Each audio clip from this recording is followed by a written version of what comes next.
అందరికీ నమస్కారం అండి. దేవీ నవరాత్రుల్లో భాగంగా ఇవాళ బతుకమ్మ దగ్గర 6వ రోజు అండి. 6వ రోజు పొద్దున పూట పూజలు చేశారండి. అలాగే సాయంత్రం పూట రాజ్యలక్ష్మి అమ్మవారి భక్త సమాజం వారి చేత పూజా కార్యక్రమం అనేది జరిగిందండి. ఈ ఆర్యవైశ్య మహిళలు అందరూ కలిసి ఈ పూజా సంబరాల్లో అందరూ తోడ్పడి మాకు చాలా సంతోషంగా ఉంటుందండి. ఆ సనాతన ధర్మాల్లో కాస్తన్నా మేము పాల్గొంటున్నాము అన్న ఆనందంగా ఉంది. ఇది నవరాత్రుల సందర్భంగా బతుకమ్మకి పెట్టడం ఇది ఒక ఆనవాయితీ. ఇది 18వ సంవత్సరం అండి. 17 పూర్తి చేసుకొని 18వ సంవత్సరంలోకి విజయవంతంగా అడుగుపెట్టింది. దీని వెనకాల చాలామంది మహిళలు మాకు సహకరిస్తున్నారు. దేవీ నవరాత్రులు అవ్వడం, అలాగే పొద్దున గుళ్ళకు వెళ్తా ఇక్కడ కూడా గుడి ప్రాంగణాన్ని తలపించేటట్టు ఆర్యవైశ్య కళ్యాణ మండపాన్ని తీర్చిదిద్దిన పిఎస్టీలు చాలా బాగుందండి. ఎందుకంటే ఒక గుడికి వచ్చాము అన్న ఫీల్లో ఉన్నాము. అమ్మవారు అలా కనిపిస్తున్నారు. ఈ కార్యక్రమాన్ని జయప్రదం చేస్తూ ఎన్నో కార్యక్రమాలు జరుగుతున్నాయి. అలాగే ఇవాళ మహాలక్ష్మి అలంకారం సందర్భంగా కనకదార చదవడం, అలాగే ఇక్కడ పూజలు నిర్వహించడం జరిగింది. దసరా నవరాత్రుల సందర్భంగా ఈరోజు 6వ రోజు మహాలక్ష్మి అలంకారంతో అమ్మవారి దర్శనమిస్తారు.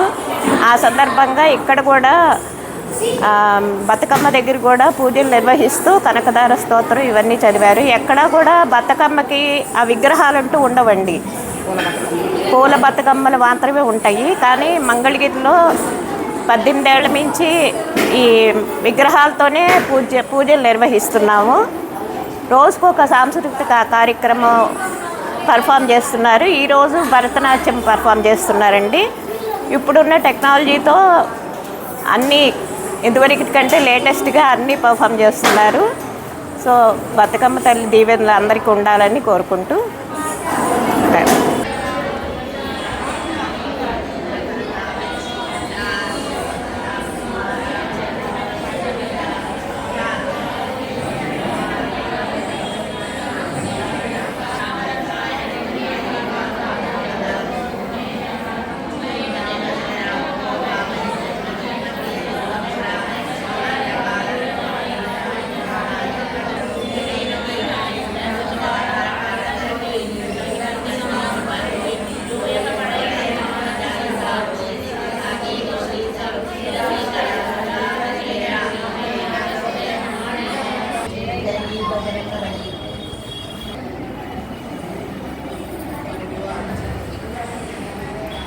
మహారాణిగా శ్రీలలితంబ మన ముందుంటే జగమంతా కన్నుల పంటై కదులుతుంటే కలకాలం జీవిస్తాను తల్లి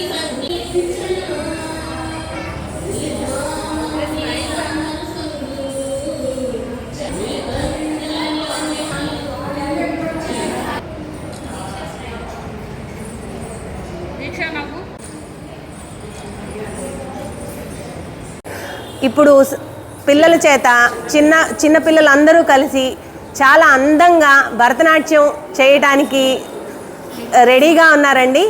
శ్రీ నందకుమార్ ఇన్స్టిట్యూట్ బృందం వారి చేత ఇవాళ భరతనాట్యాలు అనేవి జరుగుతున్నాయండి. చిన్నారులు చాలా ముద్దుగా ఉన్నారు.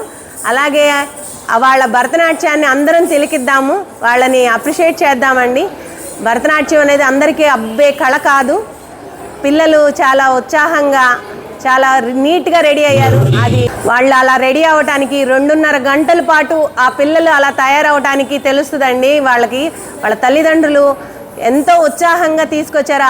ఆ మేకప్ 2.5 అవర్స్ పడుతుందండి.